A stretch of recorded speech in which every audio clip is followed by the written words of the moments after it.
اعوذ باللہ من الشیطان الرجیم بسم اللہ الرحمن الرحیم۔ کون ہے جو اہل حدیث نہ ہو؟ کون ہے جو اہل سنت نہ ہو؟ کسی کی جرت ہے یہ کہنے کی؟ لیکن ہم کوئی گروہ نہیں، ہم جماعت ہیں، ہم امت ہیں، ہم فرقہ نہیں ہیں۔ اللہ کا حکم ہے وَلَا تَفَرَّقُوا۔ اور یہ بات بھی سمجھے، جب میں یہ کہتا ہوں کہ ہم فرقہ نہیں ہیں، اس کا مطلب یہ نہیں ہوتا کہ کسی اہل علم نے کوئی رائے بنائی ہو تو ہم اس کو مانیں نہ، یہ نہیں میں نے کہا۔ میں تو صرف یہ کہہ رہا ہوں کہ اگر کسی جگہ پر ڈائریکٹ نص موجود نہیں ہے، اللہ کا فرمان، اس کے رسول کا فرمان ڈائریکٹ موجود نہیں ہے تو اجتہاد ہوگا۔ اجتہاد اہل علم ہی کرتے ہیں، عام آدمی کے بس کا روگ نہیں ہوتا۔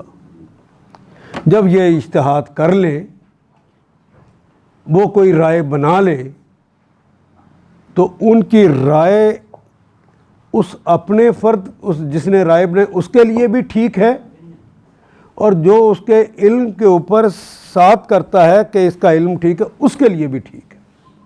اگر وہ خود ایسا کرے، یا جو سمجھتا ہے کہ ان کا علم ٹھیک ہے، انہوں نے اجتہاد صحیح کر لیا ہے، وہ بھی ان کے کہنے پہ ایسا کر لے جو انہوں نے اجتہاد کیا ہے، انشاءاللہ اللہ کے ہاں اسے اجر ملے گا۔ انشاءاللہ اس کو اجر اللہ کے ہاں ملے گا۔ لیکن فرقہ کیا کہتا ہے؟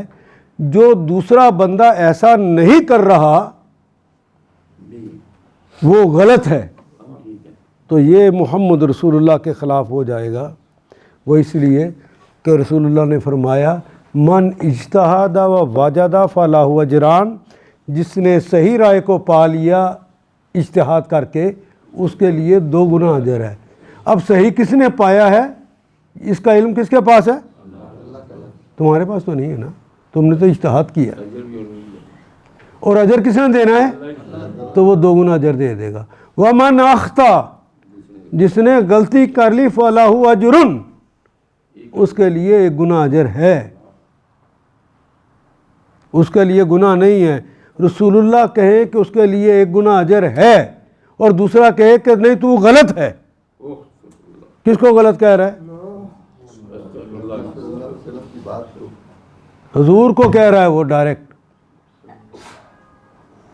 یہ ہے وہ تعصب جو اندھا کر دیتا۔